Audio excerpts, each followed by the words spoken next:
like every year on the date of the accident, it runs again as a warning to others, plunging into the gap, shrieking like a lost soul.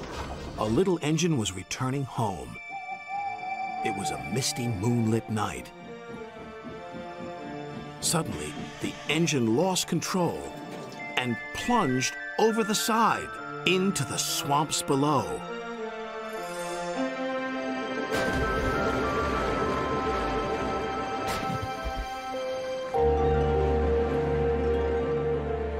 He was never found again. But many a workman will tell you that when the moon is full, they have seen the little engine trying to get home. But he never reaches the other side. His driver knew they were only insects that shine brightly at night, but to Duncan they looked like an engine. The ghost engine returns to the smelters looking for his lost whistle.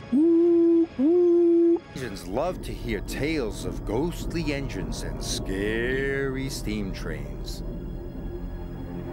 Ooh, spooky, the